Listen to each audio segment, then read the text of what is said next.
Pastor Christian novamente aqui, passando aqui para gravar para você, principalmente para aqueles que são nossos alunos da Escola de Líderes, né? Mais uma aula da nossa Escola de Líderes. Nós estamos estudando, né? Ali na Igreja Batista Restaurando o Amor, na cidade de Canelinha, todas as quintas-feiras à noite, nós estamos estudando o módulo 3 da Escola de Líderes, que tem como tema Formando um Líder de Êxito. E nós começamos a estudar a segunda lição, que tem como título Princípios para uma Liderança Eficaz 2, inspirado no texto de Gênesis 17, 1 e 2, que diz assim: Eu sou o Deus Todo-Poderoso, anda na minha presença e sê perfeito. Firmarei minha aliança entre mim e te multiplicarei extremamente. Ok?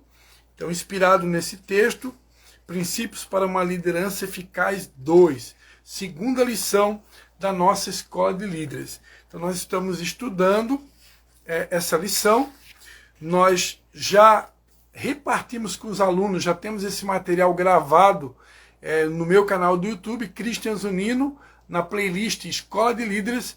Você já vai encontrar ali gravado os primeiros momentos do estudo dessa segunda lição.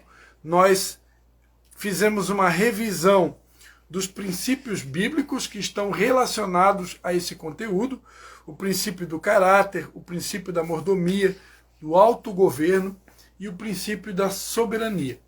Então, em todas as aulas a gente faz essa correlação, né?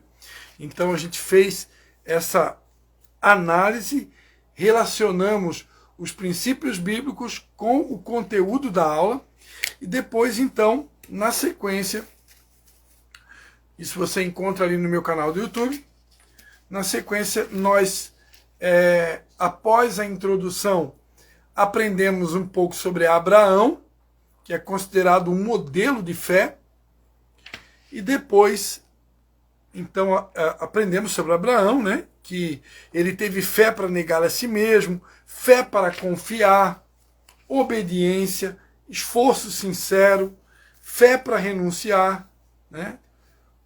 Aí aprendemos sobre o amor de Abraão por Deus e a esperança e a expectativa que Abraão tinha no cumprimento da promessa,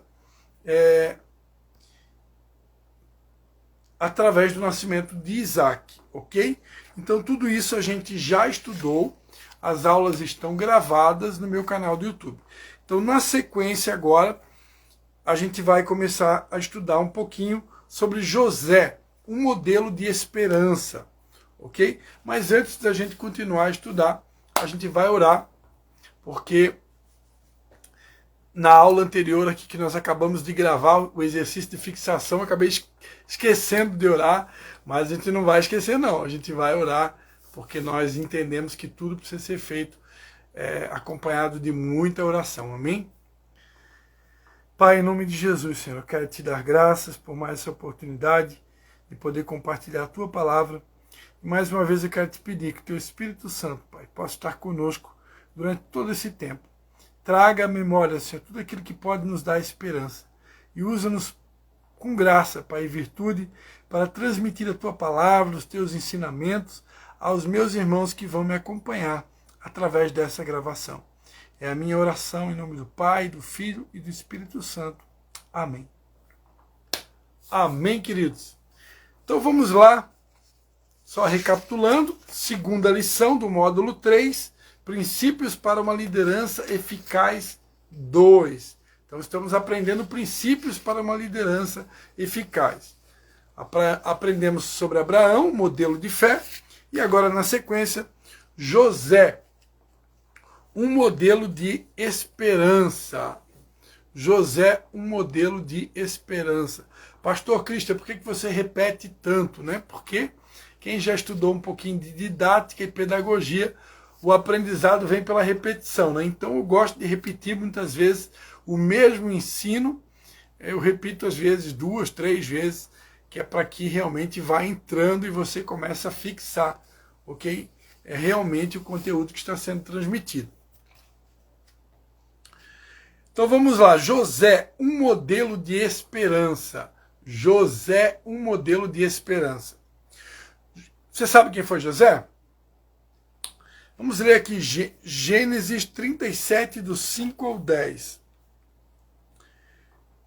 Já adiantando a minha pergunta, né, José foi um dos filhos de Jacó. Né? Jacó teve 12 filhos e uma filha, né, da qual derivou as 12 tribos de Israel. Jacó, que era neto de Abraão, ok? Teve esse filho chamado José. E aqui em Gênesis 37, do 5 ao 10, vai dizer: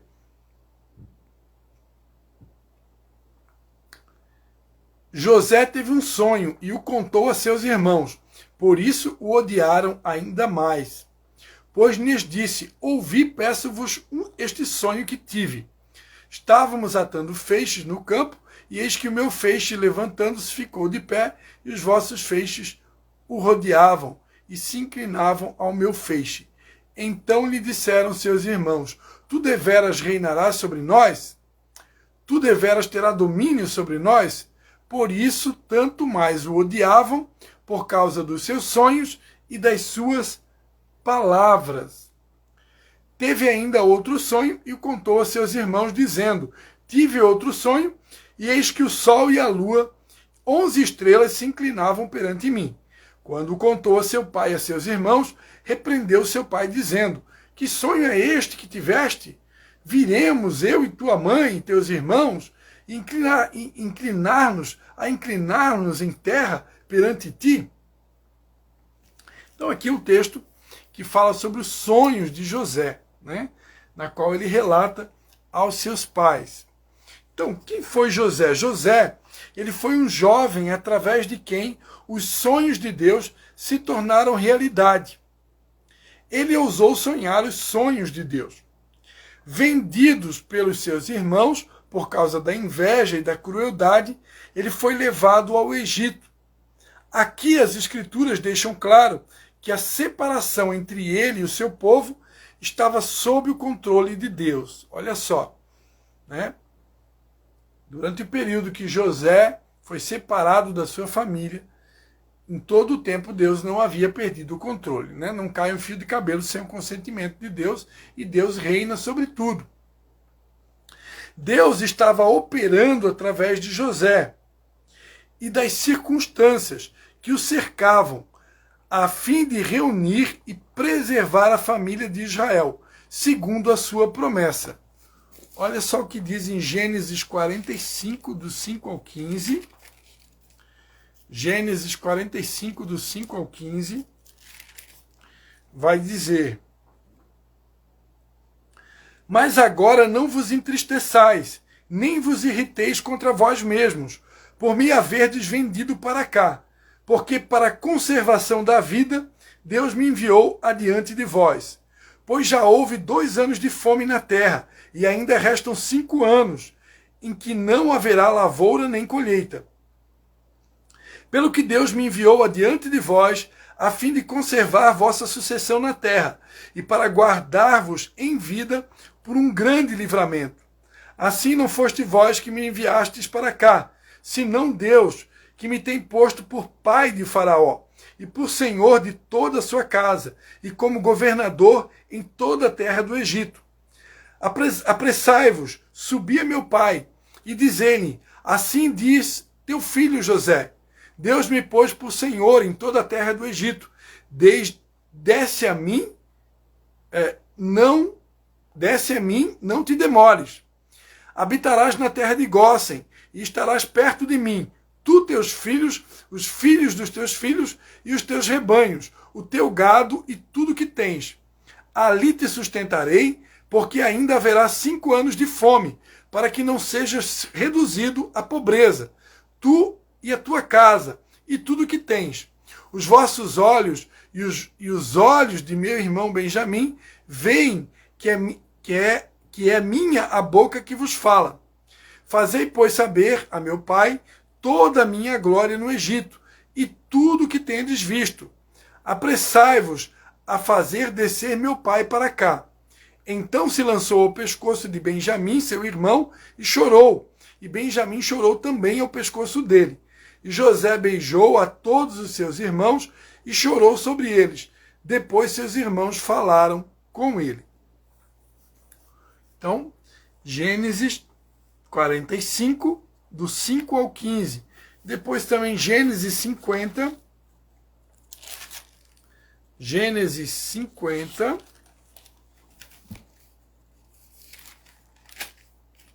Do 19 ao 21. Respondeu-lhe José: Não temais, acaso estou em lugar de Deus?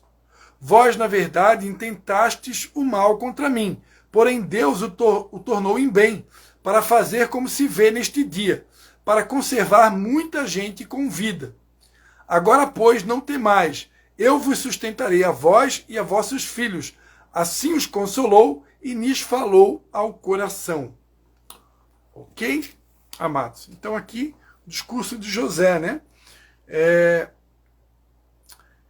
Então José, um jovem, né, que foi escolhido por Deus para sustentar, né, num período de crise no Egito, não só no Egito, mas nas terras ao redores, Deus havia escolhido aquele jovem para trazer mantimento num período de escassez que houve na terra, né? Então José foi esse homem escolhido por Deus para trazer provisão para sua própria família num período de escassez.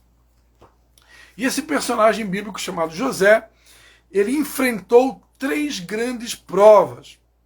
A primeira prova foi a prova da pureza pessoal.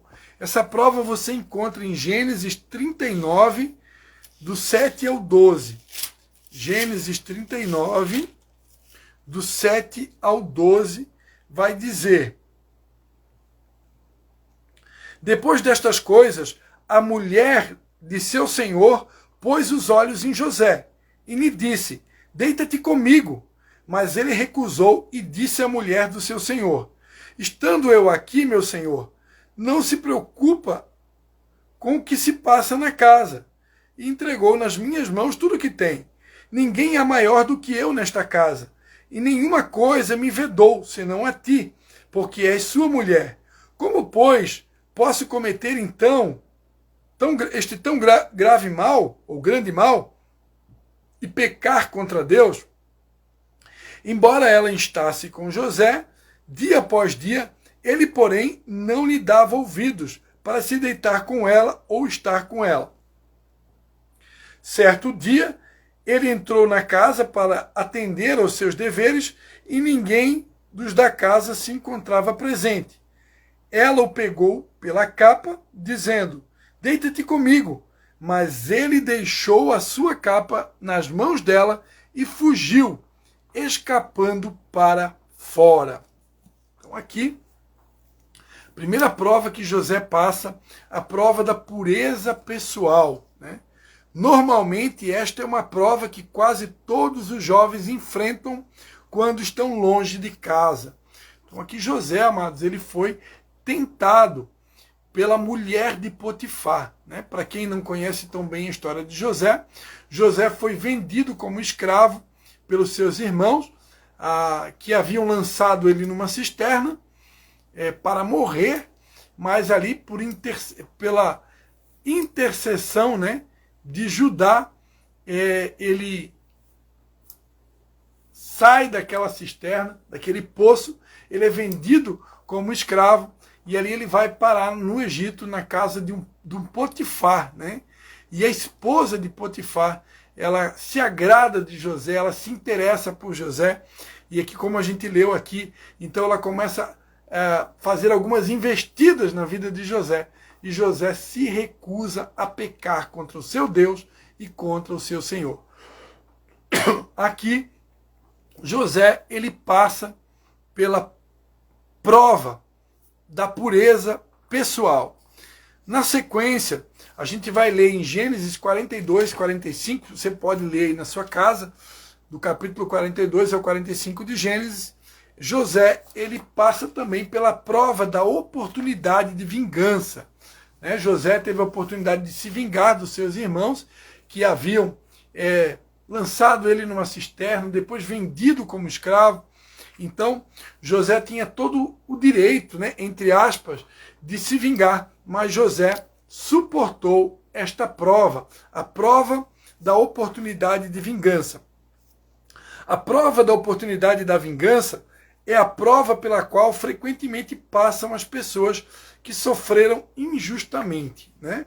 Então, todos aqueles, amados, que sofrem injustamente, ou pelo menos todos aqueles que sofrem e têm essa sensação de que está sendo injusto a sua prova, tendem muitas vezes a culpar Deus ou até mesmo culpar pessoas, né? Aqui no caso de José, como ele tinha sido vendido como um escravo pelos seus próprios irmãos, que já haviam lançado ele numa cisterna, realmente José tinha motivos para a vingança, mas José suportou a prova do desejo de vingança, ok? E finalmente José também, perdão, José enfrentou a prova de encarar a morte. Olha só o que diz aqui em Gênesis 39, do 14 ao 23. Gênesis 39, do 14 ao 23. Chamou pelos homens de sua casa e lhe disse: Vede, trouxe-nos meu marido, este hebreu, para nos insultar. Veio a mim para se deitar comigo, mas eu gritei em alta voz. Quando ele ouviu que eu levantava a voz e gritava, deixou a capa ao meu lado e fugiu, escapando para fora. Ela guardou a capa consigo, até que o senhor dele voltou para casa. Então falou-lhe conforme as mesmas palavras, dizendo: O servo hebreu que nos trouxeste veio a mim para me insultar. Mas levantando eu a voz e gritando, ela deixou a capa comigo e fugiu para fora. Quando o seu senhor ouviu as palavras de sua mulher, que lhe dizia: Desta maneira me fez teu servo, a sua ira se acendeu. Então o senhor de José o tomou e o lançou no cárcere, no lugar em que os presos do rei estavam encarcerados. Mas enquanto José ficou ali no cárcere, o Senhor era com ele. Estendeu sobre ele a sua benignidade e lhe concedeu graça aos olhos do carcereiro. De sorte que o carcereiro entregou nas mãos de José todos os presos que estavam no cárcere, e era José quem ordenava tudo o que se fazia ali. O carcereiro não tinha cuidado de coisa alguma que estava nas mãos de José, porque o Senhor era com ele, fazendo prosperar tudo o que ele empreendia. Amém, queridos? Então, após José ter sido acusado injustamente pela esposa de Potifar de adultério, né, ele então ali estava sujeito à pena de morte, né? Nós sabemos que ele foi lançado numa prisão, mas José poderia ter ido a óbito, né? Poderia ter sido assassinado, né, pelo próprio Potifar, pelos seus súditos, uma vez que a mulher de Potifar acusou José de ter deitado com ela. E para isso ela pegou uma peça de roupa de José para o incriminá-lo, né? Se você ler ali o capítulo 40 e 41, na sequência nós vamos estudar também sobre essa prova de encarar a morte. José passou por esta prova quando esteve injustamente na prisão. Esse tipo de morte pode ser física, emocional, financeira, material ou espiritual. Anote aí que não existe apenas a morte física. Nós podemos morrer de maneira física, emocional, de maneira financeira, material ou espiritual. Existem todos esses tipos de morte. Em cada prova, José triunfou mediante sua confiança em Deus e em suas promessas. No exemplo de José, temos uma característica fundamental: a honradez, dignidade, amor próprio, honra, decência, pudor, honestidade, integridade de caráter. Olha só que homem, né? Sabia que José é um tipo de Cristo no Antigo Testamento? Exatamente. Essa é uma característica que deve ser buscada e preservada por um discípulo líder, né? A característica da dignidade, do amor próprio, da honra, a decência, o pudor, a honestidade, a integridade de caráter. Essas são características que todo líder deve buscar. Para chegar aonde chegou, José precisou, primeiro, ter uma influência santa, né? Potifar foi suficientemente perspicaz para perceber que cada projeto que ele designava José, de fato prosperava em suas mãos. Número 2, José precisou resistir à tentação.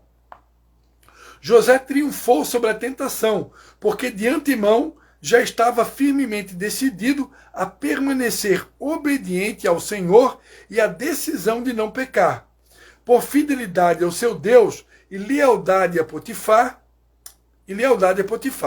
o discípulo líder deve tomar uma decisão firme e resoluta de não pecar contra Deus.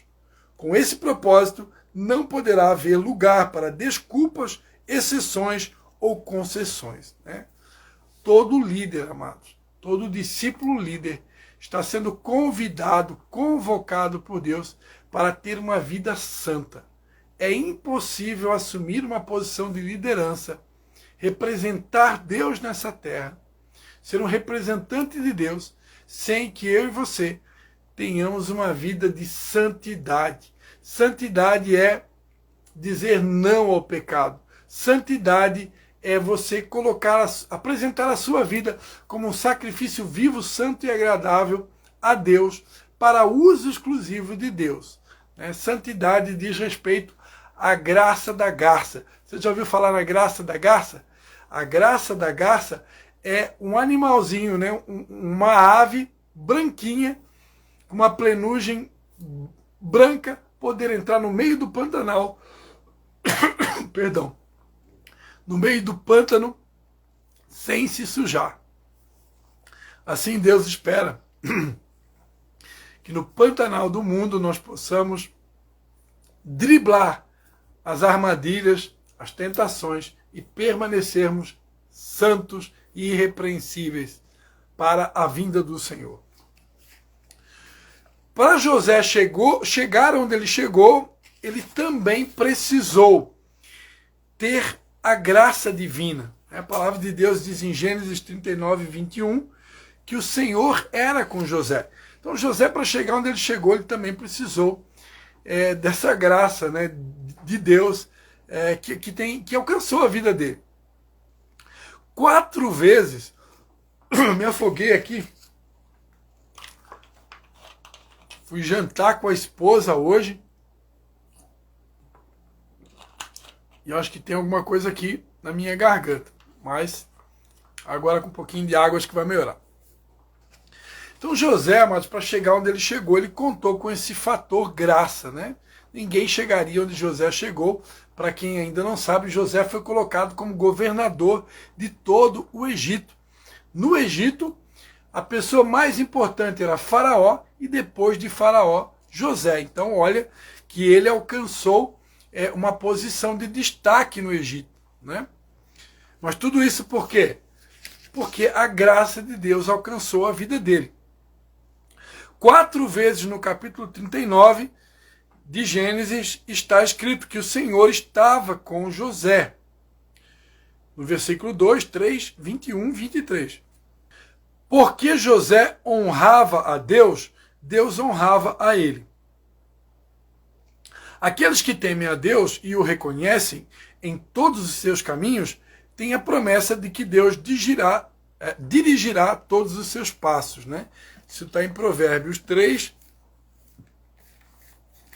Não sou acostumado a tomar água com gás, amados. Eu fui tomar água com gás e está vindo aqui um soluço aqui, direto. Provérbios 3, do 5 ao 6. Confia no Senhor de todo o teu coração e não te estribes no teu próprio entendimento. Reconhece-o em todos os teus caminhos e ele endireitará as suas veredas. Número 4, letra D, né? Para José chegar onde ele chegou, ele precisou observar as circunstâncias providenciais. José precisou observar as circunstâncias providenciais. Olha só o que está escrito em Gênesis 40, do 7 ao 8. Gênesis 40, do 7 ao 8. Então perguntou aos oficiais de Faraó, que com ele estavam no cárcere da casa de seu senhor: por que estão hoje tristes os vossos semblantes? Responderam-lhe: tivemos um sonho e ninguém há que o interprete. Disse-lhe José: não pertencem a Deus as interpretações? Contai-mo, peço-vos.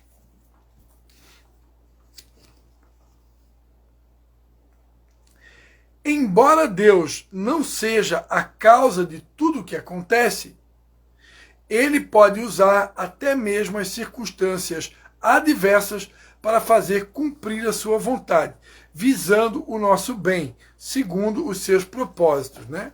A palavra de Deus diz em Romanos 8, versículo 28, Romanos, capítulo 8, versículo 28,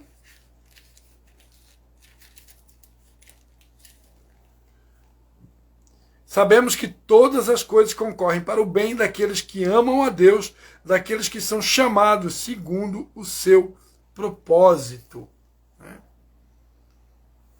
E ali em Gênesis do 39, do 7 ao 23, nós vamos ver todo aquele episódio, né, quando José injustamente foi acusado pela esposa de Potifar e por isso ele acabou sendo preso, né? Agora, embora que aos olhos humanos o fato de José ter sido preso pode parecer uma coisa ruim, Deus, que faz com que todas as coisas cooperem para o bem daqueles que são chamados por ele, fez com que toda essa circunstância pudesse trabalhar o caráter de José para que, ao sair da prisão, ele pudesse se tornar o governador de todo o Egito. Então veja que Deus tinha já um plano para com José. Letra E. Letra E. Para José chegar onde ele chegou, ele precisou, além de observar as circunstâncias providenciais, ele precisou honrar a Deus, né? Em Gênesis 41, versículo 16, está escrito: respondeu José a Faraó: isso não está em mim, mas Deus é que dará uma resposta de paz a Faraó. Faraó, o grande líder do Egito, ele havia tido um sonho e não havia ninguém que pudesse interpretar o sonho do Faraó. Então Faraó chama os seus magos, chama os videntes, né, do Egito para que interpretassem o sonho. Ninguém conseguiu interpretar o sonho de Faraó. E aí então uma pessoa que já tinha tido a oportunidade de estar preso com José lá na prisão, ele lembra o rei Faraó que havia um moço hebreu, um jovem hebreu preso na cadeia, que tinha habilidade para interpretar sonhos. Faraó manda chamar José. José se apresenta diante de Faraó e então Faraó pede a José que pudesse interpretar o sonho dele, né? O sonho com 7 vacas magras, 7 vacas gordas, 7 espigas de milho miúdas e 7 espigas de milho frutíferas, grossas, né? Graúdas, como se diz aqui em Santa Catarina. E Faraó não conseguia interpretar. E quando ele pede para José interpretar os sonhos, José, ao invés de dizer e declarar que ele tinha habilidade para interpretações, José aproveita para honrar a Deus. Ele disse: olha, Faraó, eu não tenho essa capacidade de interpretar sonho não, mas Deus vai te dar uma resposta, né? Deus vai te dar uma resposta. Então ali José aproveitou a oportunidade para honrar a Deus. José enfatizou que o seu Deus daria interpretação do sonho de Faraó. Sua fé no Senhor confessada publicamente, poderia ter lhe custado a vida na presença de um rei egípcio, que considerava a si mesmo como um deus. Então, como o faraó ele era uma espécie de deus à época, ele tinha poder e autoridade até mesmo para mandar matar José. Então veja que a maneira de José responder à pergunta de faraó poderia estar levando ele a óbito, né? Mas José ali, com toda a sabedoria, ele disse ao seu faraó: olha, eu não tenho condições de responder a sua pergunta, mas o meu Deus, ele pode e ele vai fazer, né? E ali José honrou o seu Deus. E, finalmente, mais duas questões que fizeram de José a pessoa que ele se tornou. José foi fiel a uma visão. José foi fiel a uma visão. Em Gênesis 39, versículo 9, está escrito: ninguém há maior do que eu nesta casa, e nenhuma coisa me vedou, senão a ti, porque és sua mulher. Como, pois, posso cometer este tão grande mal e pecar contra Deus? Né? Repetindo aqui, né, a ocasião em que José foi seduzido pela esposa de Potifar, ele negou o pecado, ele resistiu à tentação. Por quê? Porque José tinha uma visão. Ele tinha uma visão de como ele deveria se comportar para agradar a Deus. E por isso ele foi fiel ao seu Deus. A vida de José prova que uma visão afasta o povo do pecado. Olha só o que diz em Provérbios.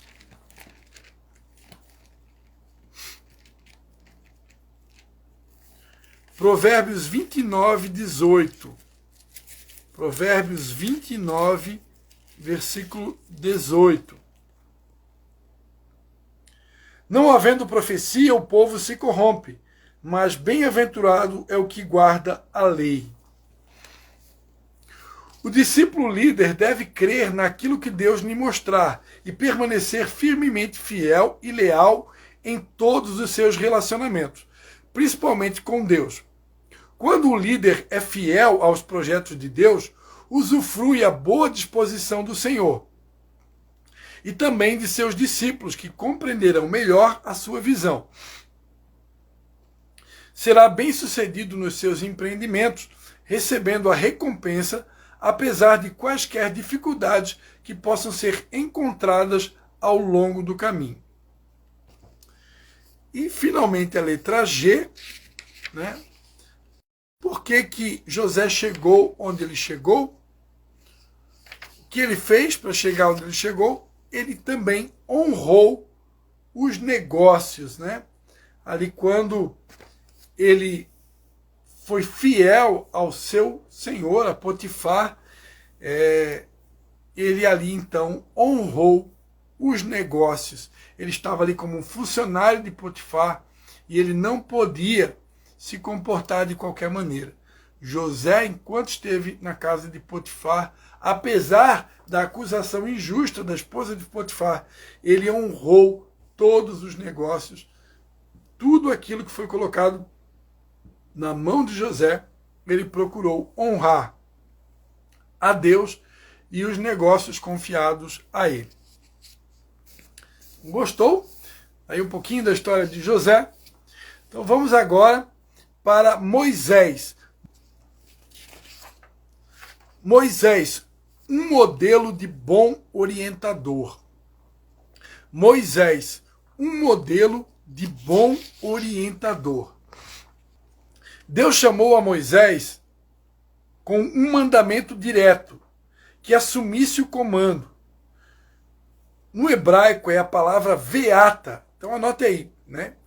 Moisés, um modelo de bom orientador. Deus chamou a Moisés com um mandamento direto, que ele assumisse o comando. No hebraico é a palavra veata, né? Que diz respeito a uma ordem para que Moisés assuma o comando. Em Moisés, nós encontramos o princípio fundamental de liderança, que é guiar, proteger e alimentar.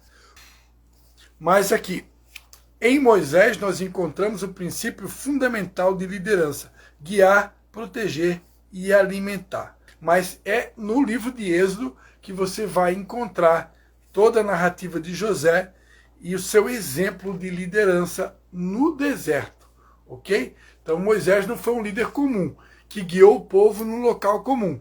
Moisés guiou uma multidão num local desértico, ok? Então, guiar. Moisés teve como princípio fundamental de liderança, como eu falei aqui, guiar, proteger e alimentar. Guiar. Guiar diz respeito a conduzir o povo com segurança ao destino. Às vezes, o guia lidera com um simples abraço ao redor do ombro do discípulo, a fim de confirmar alguma coisa, identificar-se ou simplesmente encorajá-lo. 3.2. Proteger. Criar condições para que os discípulos não sofram danos físicos, morais, emocionais e ou espirituais. O bom pastor vai à frente e as ovelhas o seguem, conforme João capítulo 10, versículo 4. E, finalmente, alimentar. Para falar ao povo, Moisés fundamentava-se em seu relacionamento com Deus. Ele se dirigia ao monte e de lá tirava as respostas para saciar a alma faminta da multidão. Aqui nos referimos não necessariamente à fome física, mas à fome espiritual.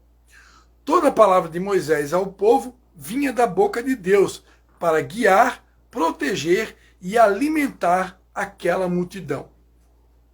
Devemos observar também em Moisés a forma com a qual ele foi preparado por Deus para ser um líder.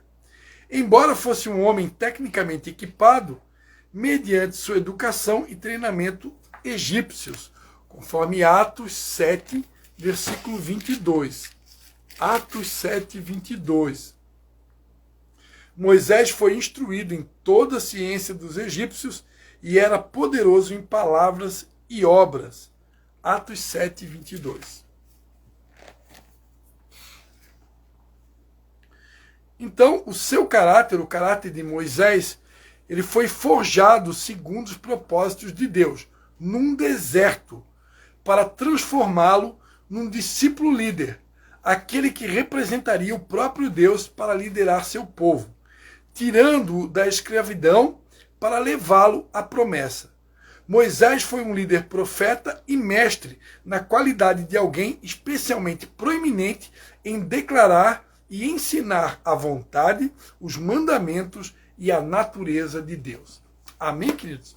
Eu vou parando por aqui, eu vou fazer um corte nessa aula agora e na sequência, daqui a alguns 2 minutinhos, eu volto e a gente vai estudar, então, para encerrar o módulo 2, a lição 2 do módulo 3, melhor dizendo, nós vamos estudar um pouquinho sobre Débora, um modelo de inspiração, e Davi, um modelo de líder ensinável.